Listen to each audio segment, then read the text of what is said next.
De comportement extravagant et insiste notamment sur les enquêtes du magistrat. Il y a quelques jours, ce juge a condamné le groupe de Berlusconi dans une affaire de corruption. Le reportage fait scandale en Italie. Une voiture plantée au milieu d'un toit, accident spectaculaire dans la banlieue de Sydney. Tu baves aussi. Papa est convié. Papa est là. Les habitants Bah, qu'est-ce que ça fait le bébé? Qu'est-ce qu'il a fait le bébé? Et maintenant, on ouvre le chapitre sport de ce dimanche avec Vincent Coiffé et d'abord Vincent. Tu veux ta touche? Grand Prix du Brésil spectaculaire avec à la clé. Ouais, le Grand Prix du Brésil vient. C'est papa qui l'a.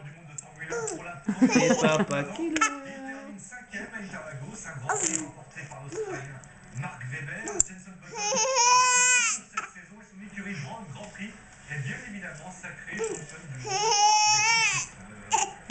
Il y avait du football aussi ce week-end, forcément. Ligue 1, on va en parler avec et puis les leaders qui se prennent les pieds dans le tapis. Dans l'autre sens, chouchou. Clint Eastwood, 79 ans de passage à Lyon pour le festival Lumière 2009. Bravo! Et regardez bien ce geste technique, une magnifique louche. Attention Romain. Bravo!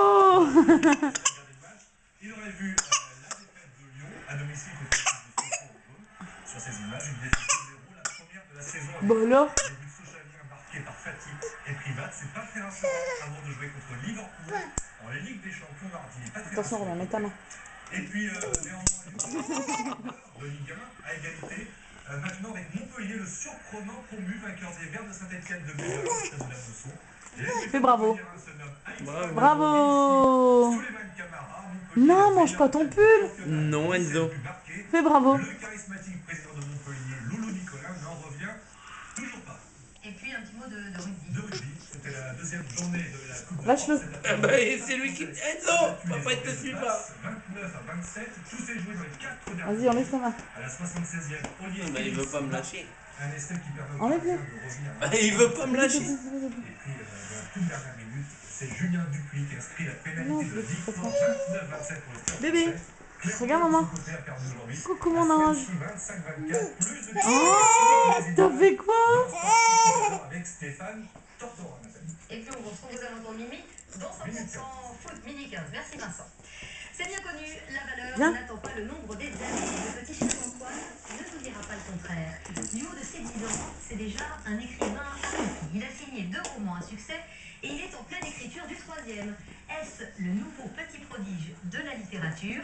Cyril Stadler et Irène Pondel l'ont rencontré. Alors qu'il était en train de terminer le tracé de sa route, le capitaine entend quelques mots et reste à faire vivre les personnages et ça. Monte. C'est ça un peu quand on a Monte. Allez, hop. En fait, pour Jean-Antoine, l'inspiration Allez. est partout, mais surtout dans les Attention, livres vas-y. qu'il lit depuis tout petit. D'ailleurs, s'il est devenu romancier lui-même, c'est parce qu'il n'arrivait pas à assouvir sa passion de la piraterie dans la littérature de justice. Il y avait trop de Allez, documentations, mais danse. assez de romans d'aventure sur les pirates. Danse. Et du coup, je me suis dit, à ma façon. Et sa façon d'écrire a tout de suite trouvé une femme, sa maman. Romancière elle-même, Danse, mon et gars. d'une petite maison d'édition, elle décide de publier le livre de son fils. Il avait alors à peine 9 ans, le succès est immédiat. 2 exemplaires ont même atterri sur le bureau du président de la République qui les a transmis à son fils. Il faut revoir. Faut revoir. Arrive le deuxième. Au revoir. Il a déjà vendu 45 000 livres. Moi, je suis pas du tout là à pousser à lui dire dépêche-toi, faut que tu finisses ton livre. C'est pas du tout le sujet, au contraire.